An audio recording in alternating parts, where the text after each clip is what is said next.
टैंकी फुल कर दे भाजी हैर से है ना क्यों तू टैंकी फुल कर हाँ भाजी हैर से है ना नहीं तू टैंकी फुल कर मेरे को टाइम को नहीं बोलो फिर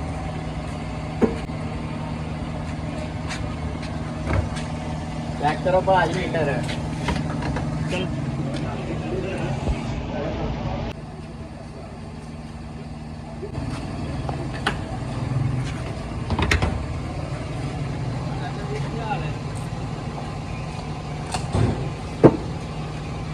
हाँ भाई जवान है 15,000 कितना 15,000 15,000 का दा भाजी फुल हो गई 15,000 मैं पिछली बार आके 5,000 का कराया पिछली बार कदू को आया मैं 5 साल पहले बाहरों आया वा ਉਹ ਭਾਜੀ 5 ਸਾਲ ਪਹਿਲਾਂ ਦੀ ਗੱਲ ਛੱਡੋ ਹੁਣ 15,000 ਰੁਪਏ ਹੁਣ ਮਹਿੰਗਾਈ ਬੜੀ ਹੋ यार की करना है पिया मेरे को है ही 5,000 रुपया ਤੇ ਭਾਜੀ ਇਹ ਤੇ ਤੁਹਾਡਾ ਮਸਲਾ ਨਾ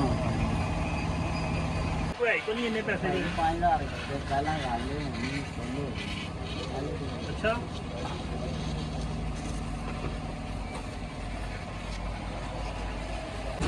ਤੇ ਤੂੰ ਕੀ ਕਰ ਰਿਹਾ ਫੋਨ ਰੱਖ ਨਾ ਤੇ ਪੈਸੇ ਵੀ ਨੇ ਕੱਟ ਲੈਣੇ ਆ ਵਿੱਚ ਭਾਜੀ ਇਹ ਫੋਨ ਤੇ ਨਹੀਂ ਲੱਗਦਾ ਇਹ ਫੋਨ ਵੀ ਨਹੀਂ ਆਇਆ ਫੋਨ ਤੋਂ ਪੀਟੀਏ ਪ੍ਰੂਫ ਕਿੰਨਾ ਟੈਕਸ ਹੁੰਦਾ ਹੈ ਇਹ ਹੁਣ 10,000 ਰੁਪਇਆ ਤੇ ਮੇਰਾ ਟੈਕਸ ਦਾ ਲੱਗ ਜਾਣਾ ਹੁਣ ਮੈਂ ਯਾਰ 15,000 ਦਾ ਤੇਰਾ ਕੋਈ ਫੋਨ ਕੋ ਨਹੀਂ ਮੈਂ ਐਡਾ ਮਹਿੰਗਾ ਤੂੰ ਫੋਨ ਲਿਆਂਦਾ ਵੇ ਉਹ ਭਾਈ ਜੀ ਇਹ ਹੁਣ ਉਹਦੇ ਟੈਕਸ ਲੱਗ ਜਾਣਾ ਤੇ ਉਹ ਕੀ ਕਰੀਏ ਚਲ ਮੈਂ ਫਿਰ ਫੋਨ ਕਰਨਾ ਵਾ ਹਾਂਜੀ ਉਸਾਮਾ ਕਿੱਥੇ ਵੇ ਮੈਂ ਘਰ ਦੇ ਉਹ ਯਾਰ ਮੇਰਾ ਨਾ ਇੱਥੇ ਮਸਲਾ ਬਣ ਗਿਆ ਮੈਂ ਤੇਲ ਪਵਾਇਆ ਤੇ ਉਹ ਕਾਫੀ ਮਹਿੰਗਾ ਹੋ ਗਿਆ ਤੇ ਉਹ 15,000 ਰੁਪਏ ਬਿੱਲ ਬਣਾ ਰਿਹਾ ਮੈਨੂੰ ਤਾਂ ਪਤਾ ਸੀ ਟੈਂਕੀ 5,000 ਦੀ ਫੁੱਲ ਹੋ ਜਾਂਦੀ ਹੈ ਤੋ ਕੋ ਪੈਸੇ ਲੈ ਕੇ ਆ ਜਲਦੀ ਜਲਦੀ ਨਾ ਕਿਹੜੇ ਪੈਸੇ ਸਾਰੇ ਲੱਗ ਗਏ ਨੇ ਉਹ ਯਾਰ ਕੀ ਕਰਨਾ ਪਿਆ ਮੈਨੂੰ ਪੈਸੇ ਚਾਹੀਦੇ ਨੇ ਇੱਥੇ ਉਹ ਸਾਰੇ ਮੁਕਾ ਖੜੇ ਜੇ ਉਹ ਪੈਸੇ ਸਾਰੇ ਲੱਗ ਗਏ ਨੇ ਬਿਜਲੀ ਦਾ ਬਿੱਲ ਦੇਖ ਰਿਹਾ ਗੈਸ ਦਾ ਬਿੱਲ ਦੇਖ ਛੜਿਆ ਪੂਰਾ ਪੈਸੇ ਸਾਰੇ ਲੱਗ ਗਏ ਨੇ ਬਿੱਲ ਆਏ ਬੜੇ ਨੇ ਐਕਟਿਵ ਬੰਦਾ ਕੀ ਕਰੇ ਉਹ 5 ਲੱਖ ਰੁਪਇਆ ਜਿਹੜਾ ਵਾ ਉਹ ਤੁਹਾਡੇ ਕਮਰੇ 'ਚ ਏਸੀ ਉਸੀ ਲਵਾਇਆ ਤੇ ਉਸ ਬਾਅਦ ਜਿਹੜਾ ਵੇ ਤੁਹਾਡੇ ਕੱਪੜੇ ਛਪੜੇ ਜਿਹੜੇ ਲਿਆਂਦੇ ਨੇ ਉੱਥੇ ਲੱਗ ਗਏ ਨੇ ਸਾਰੇ ਪੈਸੇ ਇਹ 15 ਲੱਖ ਰੁਪਇਆ ਦੇਣ ਵਾਲਾ ਤੁਹਾਡੇ ਜਿਹੜਾ ਸੁਨਿਆਰੇ ਨੂੰ ਦੇਣਾ ਤੁਹਾਡੀ ਮੰਗਣੀ ਤੇ ਲਾਏ ਆ ਇਹ 15 ਲੱਖ ਰੁਪਇਆ ਤੁਸੀਂ ਵੀ ਦੇਣਾ ਉਹ ਯਾਰ ਉਹ ਤੇ ਮੋਬਾਈਲ ਦਾ ਵੀ ਤੂੰ ਆ ਖੜਿਆ ਉਹ ਜਿਹੜਾ ਵੀ ਮੇਰੇ ਸਾਰੇ ਪੈਸੇ ਮੁੱਕ ਗਏ ਨੇ ਤੇ ਹੁਣ ਕੀ ਕਰੀਏ ਯਾਰ ਇੱਕ ਕੰਮ ਕਰ ਤੇ ਕੋਈ ਡੀਲਰ ਬਣਾ ਗੱਡੀ ਵਾਲਾ ਮੈਂ ਗੱਡੀ ਵੇਚ ਲੈਂਦਾ ਗੱਡੀ ਵਾਲਾ ਡੀਲਰ ਅੱਛਾ ਭਾਜੀ ਇੱਕ ਬੰਦਾ ਹੈ ਤੇ ਸਹੀ ਸੀ ਉਹਨੂੰ ਬੁਲਾ ਲੈਂਦੇ ਚਲੋ ਬੁਲਾਓ ਸਾਨੂੰ ਡੀਲਰ ਨੂੰ ਭਾਈ ਅਬਦੁੱਲਾ ਕਿਧਰ ਗਏ ਹੋ ਗੱਡੀ ਇੱਕ ਆਈ ਹੈ ਸੇਲ ਹੋਣੇ ਵਾਸਤੇ ਇਹ ਨਹੀਂ ਜਨਾਬ ਹਾਂਜੀ ਇਹ ਜਨਾਬ ਚਲ ਅਬਦੁੱਲਾ ਸਾਹਿਬ ਠੀਕ ਹੋ ਜਨਾਬ ਇਹ ਗੱਡੀ ਵੇਚਣੀ ਹੈ ਗੱਡੀ ਦੀ ਮੈਂ ਕੰਡੀਸ਼ਨ ਵੇਖਾਂ ਦਾ ਤੇ ਤੁਹਾਡਾ ਰੇਟ ਚੈੱਕ ਚਲੋ ਵੇਖੋ ਹਾਂ ਕੰਡੀਸ਼ਨ ਤੇ ਵੇਖੋ ਇਹ ਲੋ ਨੰਬਰ ਸਾਰਾ ਖਰਾਬ ਹੈ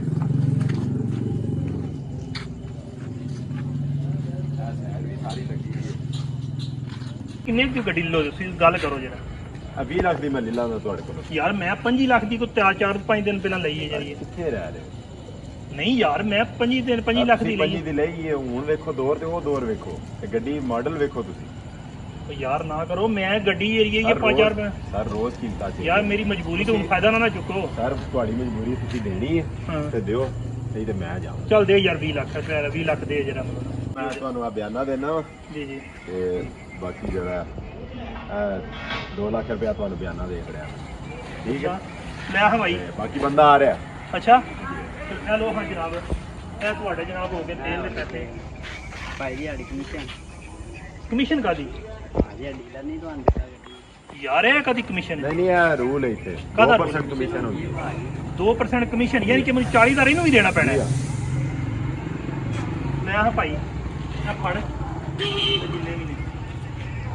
ਤੇ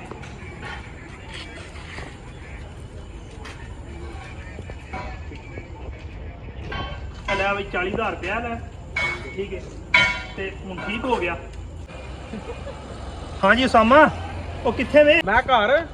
ਉਹ ਯਾਰ ਕੀ ਕਰ ਮੈਂ ਨਾ ਉਹ ਗੱਡੀ ਵੇਚ ਛੜੀ ਏ ਹਾਂ। ਤੇ ਕੀ ਕਰ ਮੇਰਾ ਬੈਗ ਤਿਆਰ ਕਰਕੇ ਲੈ ਆ ਮੈਂ ਅੱਜ ਹੀ ਨਾ ਜਰਾ ਵੇ ਟਿਕਟ ਜਿਹੜੀ ਆ ਅਗਾ ਕਰਾ ਅੱਜ ਦੀ ਕਰਾ ਕੇ ਤੇ ਮੈਂ ਨਿਕਲ ਜਾਣਾ ਵੇ ਨਹੀਂ ਜਾਣਾ ਕਿੱਥੇ ਵੇ ਇਹ ਤੇ ਉਹ ਸੁਨਿਆਰੇ ਦਾ 15 ਲੱਖ ਰੁਪਏ ਦੇਣਾ ਜਿਹੜਾ ਤੇਰੀ ਮੰਗਣੀ ਤੇ ਆਇਆ ਵੇ ਜਿਹੜਾ ਤੇਰੀ ਮੰਗਣੀ ਤੇ ਅੰਗੂਠੀ ਝੂਟੀ ਬਣਾਈ ਕਿੰਨੇ ਤੂੰ ਤੋਲਾ ਸੋਨਾ ਵੇ ਇੱਥੇ ਬੜਾ ਮਹਿੰਗਾ ਕੰਮ ਹੋ ਗਿਆ ਈ ਯਾਨੀ ਕਿ 15 ਲੱਖ ਤੈਨੂੰ ਵੀ ਦੇਣਾ 15 ਲੱਖ ਰੁਪਇਆ ਵੀ ਦੇਣਾ 15 ਲੱਖ 50,000 ਰੁਪਇਆ ਤੂੰ ਕੀ ਬਣਦਾ ਕਰ ਆ ਕੇ ਮੈਂ ਉਹ 20 ਲੱਖ ਦੀ ਗੱਡੀ ਵੇਚੀ ਏ ਤੂੰ ਮੇਰੇ ਕੋਲ ਪੈਸੇ ਫੜ ਮੈਨੂੰ ਬੈਗ ਦੇ ਤਾਂ ਮੈਂ ਇੱਥੋਂ ਨਿਕਲ ਮੈਂ ਤੇਰਾ ਬੈਗ ਲੈ ਕੇ ਆਇਆ ਤੂੰ ਪੈਸੇ ਰੈਡੀ ਰੱਖ ਯਾਰ ਤੁਸੀਂ ਬੜੇ ਹੋ ਗਏ ਹੋ ਜਾਨੀ ਕਿ ਪੈਸੇ ਪਾਕਿਸਤਾਨ ਚ ਆ ਕੇ ਤੁਸੀਂ ਇੰਨੇ ਦਿਨੇ ਮੁਕਾ ਖੜੇ ਨੇ ਬਹੁਤ ਸਾਲਾਂ ਬਾਅਦ ਆਇਆ ਪਾਕਿਸਤਾਨ ਤੈਨੂੰ ਨਹੀਂ ਪਤਾ ਪਾਕਿਸਤਾਨ ਕਿੱਥੇ ਟੁਰ ਗਏ ਆ ਮੇਰਾ ਕੋਈ ਨਹੀਂ ਇਰਾਦਾ ਵਾਪਸ ਹੋਣੇ ਦੇ ਮੈਂ ਜਨਾਬ ਇੱਥੇ ਏਡੀ ਮਹਿੰਗਾਈ ਜਿਹੜੀ ਏ ਇੱਕ ਦਿਨ ਚ ਜਨਾਬ ਇਸ ਹਫਤੇ ਦੇ ਅੰਦਰ ਹੀ ਪਾਕਿਸਤਾਨ ਨੂੰ ਪੈਸੇ ਮੁੱਕ ਜਾਂਦੇ ਨੇ मैं जनाब आज टुर चला, मैं आज दी फ्लैट तो बाहर निकल चला हूँ जनाब। हमारी ये पहली वीडियो है। बताना चाहूँगा कि जो मौजूदा सिचुएशन में महंगाई का जो बहुत तूफान आ गया ना, उस बेस पे वीडियो बनाई है कि बैरून मुल्क जो ओवरसीज़ पाकिस्तानी है उनको मालूम ही नहीं है कि पाकिस्तान के महंगाई की रेशो कितनी है। जब कोई भी फैमिली मेम्बर जब भी किसी से कोई पैसा मंगवाना चाहता है ना, तो जनाब क्या करता है कि कॉल करता है। वो पहले एक जो रूटीन बनी हुई थी 50,000 लाख रुपये महीने का खर्चा, तो अब जो है ना ओवरसीज़ पाकिस्तानी वाले कहते हैं जो बाहर बैरून मुल्क कमा रहे होते हैं या तो खर्चे वध गए ने। अब जो पहले 1 लाख रुपया खर्चा था अब 3 से 4 लाख रुपया खर्चा है। अब ना ओवरसीज़ पाकिस्तानी कुछ कर सकते हैं, ना इधर रहने वाले जनाब अच्छी तरह गुजारा कर सकते हैं। ये वीडियो बनाने का मकसद ये था कि अभी भी हमारे पास टाइम है कि हम जो है इस जो महंगाई ये पाकिस्तान में लाकानूनियत हो चुकी है, ये इंस्टेबिलिटी हो चुकी है, इसके बारे में आवाज़ बुलंद करें, अपना मैसेज कन्वे करें और जो बाकायदा तौर पर रोडू के निकल के इसका एहतजाज करें। अगर ना किया तो जनाब अभी तो ये चंद दिनों की बात है, इतना हो गया। बहुत जल्द जनाब को जो पेट्रोल है अब हालिया जो है 350 रुपये फी लीटर मिल रहा है। आपको गारंटी देता हूँ कि 1.5 माह तक यही पेट्रोल आपको 350-400 रुपये का भी नहीं मिलेगा। तो ये सिचुएशन हो गया कि इस वक्त मिडिल क्लास बंदे की बारी है। गरीब तो बंदा मर गया है, अब मिडिल क्लास बंदा बहुत ज़्यादा मुतासर हो रहा है और अपर क्लास जो है वो सिर्फ चंद % है, जो कि ऐसा उनकी भी बारी आ जाएगी। बहुत शुक्रिया। हमारी वीडियो को लाइक कीजिए, फॉलो कीजिएगा और कमेंट कीजिए।